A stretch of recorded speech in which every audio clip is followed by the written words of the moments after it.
Well, we're here to get a fine specimen of a 466D Koering. And I don't know, we'll see how it goes. Well, we came down here today. Oh, got the low boy stock, got unloaded, had to cut the counterweight off that Koering and got it drug around, got the drive chains cut off, and we're gonna get the low boy hooked back up and get around in behind it and see if we can get it loaded up. Old Koering 466D was a nice machine at one time, but water got down the exhaust and the man wanted to have us haul it for scrap, so that's what we're gonna do here. This thing had a 6V53 engine. I'm assuming 200 horsepower. I think it weighs between 60 and 65,000 pounds.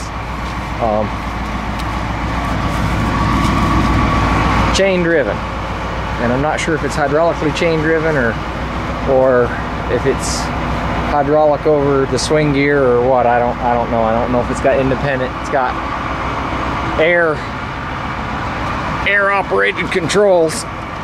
The sticks move forward and back, and then you've got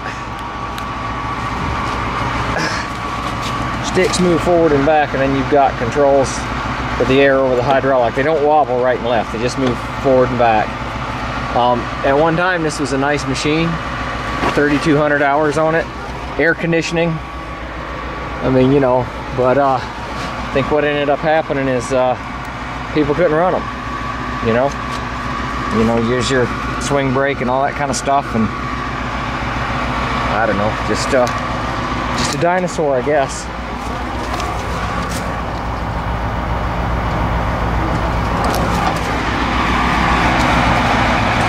I'm gonna keep that bucket though. That bucket don't look too bad. Don't look too bad at all. I think I could put it on one of these 225s. Make me a decent loading bucket. But anyway, I'm gonna go ahead and get the low boy around. We'll see what we can do. Well,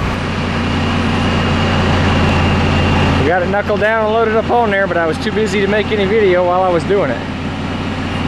But anyway, we're gonna get hooked to it. We gotta beat the scrapyard before they close at 4 o'clock, and it's about 2 o'clock now. Rick's cleaning out. We had to make a dirt ramp to get it loaded up on there. I believe it's fairly heavy. I can tell you when I get hooked to it. But anyway, here we go. Well, here we go. Got the counterweight. We're headed toward the scrapyard. It's about 2 o'clock. Got to make it there by 4. It was interesting to get it rolled up on there. I believe when I get it to the scrapyard. And I don't know what he's talking about, but whatever. We'll figure it out. And we'll get it there. Got the. I may save that bucket. See, I'm all screwed up. Somebody says something to me and I don't know what the hell's going on anymore. Oh, there's the piece of chain he was talking about. I got the one off the other side. Okay. There's two pieces on this side. Oh, okay. You got them both? Okay. Anyway, we're gonna leave Rick here to dress up and we'll be back for him. It'll be great. Oh God, love it. But anyway, it looks like a decent bucket. I'll have to put ears on it to fit 225, but I'm gonna save the bucket. But anyway, okay. Load them up. Well, we made it to the scrapyard. Come across the scales at 89.5 something. Had to back on the scales. Took about 15 tries. Can't see nothing around the undercarriage, but anyway. Got it in here. 235 with a got another 235 over there, or maybe 245. I'm not sure.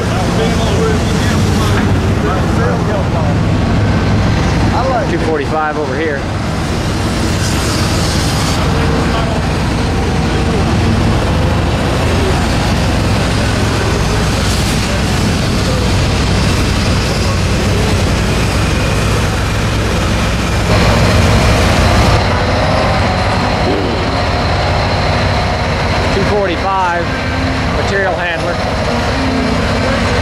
grapple doesn't fly off and kill us.